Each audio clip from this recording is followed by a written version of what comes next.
Hello everyone, আমি অনন্যা। আজকে first time তোমাদের সাথে একটা মিনি ব্লগ শেয়ার করছি। দেখতে পাচ্ছ আমি একটা মেলাতে চলে এসেছি। এটা হলো মহিশিলাই বটতলাতে জগদ্ধাত্রী পুজোর মেলা। তোমরা অবশ্য অনেকটা দেরিতে এই ব্লগটা দেখছো। এই মেলা তো এখন শেষও হয়ে গেছে। আমি একটু পোস্ট করতে দেরিই করে ফেললাম। এখানে কিন্তু প্রত্যেক বছরই খুব বড় করে এই পুজো হয়। খুব সুন্দর মেলাও বসে।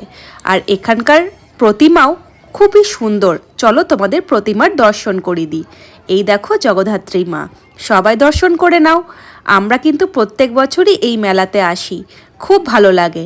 আর এই মেলাতে প্রচুর প্রচুর দোকানও বসে, হরেক রকম জিনিসও পাওয়া যায়।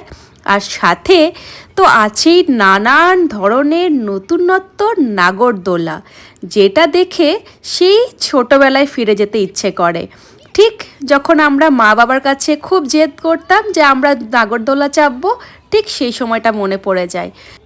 এখনও নাগরদোলা চাপি, কিন্তু সেই মা বাবার কাছে জেদ তার করে হয়ে ওঠে না। কি ঠিক বললাম না?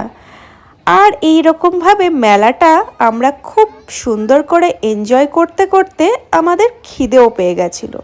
তাই কি খাবো, আর মেলাতে এলে যে জিনিসটা অবশ্যই খেতে হয় সেটা কিন্তু মেলা ছাড়া আর অন্য কোনো দোকানে পাওয়া যায় না, একমাত্র মেলাতেই পাওয়া যায়। তাই মেলা বসলেই আমরা এই দুটো জিনিস অবশ্যই খেতে ভুলি না। আমাদের মতো তোমরাও কি এরকম করো? অবশ্যই কমেন্ট করে জানিও। সেই দুটো খাবার হলো, এক হচ্ছে দ্য ফেমাস পাঁশকুড়ার চপ, আর গরম গরম মথুরার কেক। আমার তো দারুণ লাগে খেতে। আমরা এবার খাবার এনজয় করি আর তোমরা ভিডিও এনজয় করো। আর ভিডিও ভালো লাগলে অবশ্যই কিন্তু লাইক কমেন্ট করো। আর খুব খুব বেশি ভালো লাগলে অবশ্যই ফলো করে সাথে থেকো। তো চলো, আবার অন্য কোনো ব্লগে তোমাদের সাথে দেখা হবে। এখনকার মতো টাটা, বাই বাই।